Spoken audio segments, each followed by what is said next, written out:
सौतेली माँ। एक दिल छूने वाली कहानी। नव्या बचपन से ही बहुत जिद्दी थी। बिन माँ की बच्ची थी, इसलिए सब लोग उसे संभालते थे। दादी की तो लाडली थी। उसके पापा सचिन की दूसरी शादी करने का प्रयास चालू था, पर यह 7 साल की बच्ची कुछ ना कुछ करके अपने पापा का रिश्ता जुड़ने नहीं देती थी। उसकी दोनों नानी और दादी उसे समझा समझा कर थक गई। बेटा, सभी सौतेली माँ बुरी नहीं होती और हम हैं ना। तुम्हें अगर तकलीफ दी तो हम उस पर चिल्लाएंगे, डांटेंगे। लेकिन उसके मन में बार बार डर आ रहा था कि सौतेली माँ मुझे तकलीफ देगी। पापा भी उसका ही सुनेंगे और उसकी माँ की आखिरी याद, मतलब उसका मंगलसूत्र, वह भी उस सौतेली माँ को दे देंगे। ऐसा उसे लगता था। सभी को टेंशन हो रहा थी कि उसे कैसे समझाए। उसकी माँ मतलब सुनीता एक एक्सीडेंट में 2 साल पहले इस दुनिया से चली गई। तब से लेकर अब तक उस बच्ची को सभी संभालते थे, पर उसकी यह जिद जरा ज्यादा ही थी। कैसे बताएं अभी इसे। उसकी दादी ने उसकी ही मौसेरे भाई की लड़की पसंद कर ली थी। उसकी भी शादी होकर तलाक हो गया था और उसे एक लड़का भी था, पर यह बच्ची सुनने को तैयार ही नहीं थी। वह लड़का है, मतलब उससे ही सब प्यार करेंगे, मुझसे नहीं, ऐसा मन में वहम बिठाए वो इस शादी को नहीं होने देगी, ऐसी जिद पकड़कर बैठी थी। उसके जिद के आगे सचिन भी नहीं बोल सका। दोनों दादी और नानी काफी चिंतित हो गई। बाद में सुनीता की माँ ने समस्या का समाधान निकाला। सुनीता की एक दोस्त माया, जिसकी उम्र हो चुकी थी, इसलिए उसकी शादी तय नहीं हो रही थी। उसके घर जाकर नानी ने सब हकीकत बताई। वह सब सुनने और समझने के बाद भी माया शादी के लिए तैयार हो गई। इस वजह से दोनों नानी और दादी भी काफी खुश हो गए। अब सचिन क्या कहता है, इसकी उनको चिंता हो रही थी। खुद सास ही बोल रही थी, इसलिए जमाई तैयार हो गया लड़की को मिलने के लिए। सचिन ने माया से मिलने का तय किया। मुलाकात के दिन सचिन ने माया से कहा कि मैं सिर्फ नव्या के भविष्य के लिए और अपनी माँ की इच्छा के लिए तैयार हुआ हूँ। मेरी तरफ से बाकी कोई भी उम्मीद मत करो। यह सुनते ही बहुत बुरा लगा माया को, पर कितने दिन घरवालों के ताने सुनो, इसलिए माया तैयार हो गई और शादी भी हो गई। उसके घर की परिस्थिति इतनी अच्छी नहीं थी, उस वजह से उसके माँ बाप ने माया को कोई भी जेवर नहीं दिए और नव्या ने अपनी माँ का मंगलसूत्र भी नहीं देने दिया। बाद में सुनीता की माँ ने माया की माँ बनकर सब कुछ किया। नव्या माया को बहुत परेशान करती थी। ओ सौतेली माँ, ऐसे ही पुकारा करती उसे। माया थोड़ा सा डांटती या उसे समझाने का प्रयास करती, तब जानबूझकर झूठ मूठ का रोने लगती थी। माया 2 महीने में ही पूरी तरह हताश हो गई। दोनों दादी और नानी को पहले ही सब कुछ पता था, इस वजह से माया को वह कुछ नहीं बोलती थी। वह उल्टा उसे बोलती थी कि मारोगी भी तो चलेगा। पर सचिन को यह सब सहन नहीं होता था। जब परिस्थिति हाथ से निकलने लगी तो माया ने उसकी सहेली को, जो कि एक स्कूल टीचर, साथ मिलकर एक प्लान बनाया और सचिन को असली परिस्थिति का, सच का पता चले, इसलिए नव्या के ड्रामों का वीडियोस बनाकर उसे दिखाया। पहले माया को ही गलत समझने वाला सचिन सारी सच्चाई से अवगत हुआ और उसने उन दोनों को धन्यवाद किया। प्यार से नव्या को समझाया कि इसके आगे तुम्हें माया के साथ अच्छा बर्ताव करना होगा, उसकी सब बातें सुननी होगी। हालांकि नव्या ने काफी तमाशा किया, पर उसकी साइड लेने वाला कोई भी नहीं है, ये उसे समझ में आ गया। उसको माया पर बहुत गुस्सा आता था। माया उसे बहुत समझाती थी। धीरे धीरे माया और सचिन का रिश्ता भी सुधार रहा था। पर पति पत्नी जैसा रिश्ता उनमें नहीं था और वो सचिन ने उसे पहले ही बता दिया था। माया को बहुत बुरा लगता था, उसने अपनी इच्छाएं अपने मन में ही दबा दी। नव्या को उसने सोतेलापन कभी भी दिखाया नहीं, पर नव्या मात्र उसके साथ झगड़ा ही करती थी। धीरे धीरे नव्या बड़ी होती गई। सचिन हमेशा काम के लिए बाहर रहता था। माया नव्या के लिए हमेशा तत्पर रहती थी। उसने नव्या को बहुत प्यार से समझाने की कोशिश की, पर माया को हमेशा असफलता मिली। उसमें सचिन की मां हमेशा बीमार रहती थी। उनकी वह देखभाल करती थी। उन्होंने एक बार माया को बुलाकर बताया, मुझे बहुत चिंता होती थी इस नव्या की, पर अभी नहीं होती। तुम हो ना, अभी मेरा कुछ भी हो जाए चलेगा, पर तुम्हारे लिए मुझे बहुत बुरा लगता है। जिस बच्ची के लिए तुम इतना करती हो, उसकी उसे कीमत ही नहीं है। तभी माया मुस्कान के साथ बोली, नव्या को देखते हुए बोली, उसने मुझे हमेशा गलत ही समझा।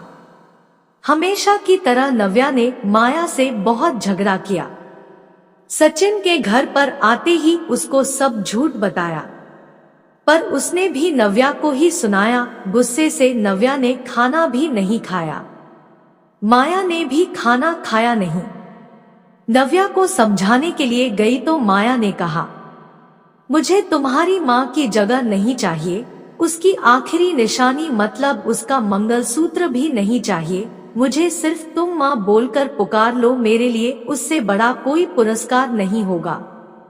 जिस दिन तुम ऐसा करोगी उस दिन मुझे ममता का गहना मिल जाएगा, वही मेरा खरा पहला गहना होगा। पर नव्या सुनेगी तब ना, जैसा था वैसे ही सब चालू रहा। कई दिनों बाद दादी की तबीयत बिगड़ी। उन्होंने सचिन को बुलाया और कहा, माया बहुत अच्छी लड़की है, वह कभी भी भेदभाव नहीं करेगी, तुम उसको अपनी पत्नी की तरह स्वीकार कर लो। उसकी भी कोई उम्मीद होगी तुमसे, वह पूरा करो। ये आखिरी शब्द बोलकर दादी चल बसी। सचिन को माँ के वह शब्द कान में गूंज रहे थे। महीना हो गया तब भी वही शब्दों का विचार करके गैलरी में शांत बैठा था। उतने में माया ने खाना खाने के लिए आ रहे हैं ना ऐसा बोलकर बुलाने आई। सचिन का सब्र का बांध टूट गया। वह माया के गोद में सिर रखकर बहुत रोने लगा। आज 5 साल बाद पहली बार सचिन ने माया को छुआ। माया घबरा गई। उतने में नव्या वहां पर आ गई। इस वजह से वह विषय वहीं पर ही खत्म हो गया। कई दिनों बाद वापस सब नॉर्मल हो गया। दोनों ही अब शरीर से मन से नजदीक आ गए थे। नव्या को समझ आने के बाद वह भी जरा अच्छा बर्ताव करने लगी। अभी उसकी 12वीं की परीक्षा थी, इसलिए माया उसके टाइम टेबल ठीक से संभाल रही थी।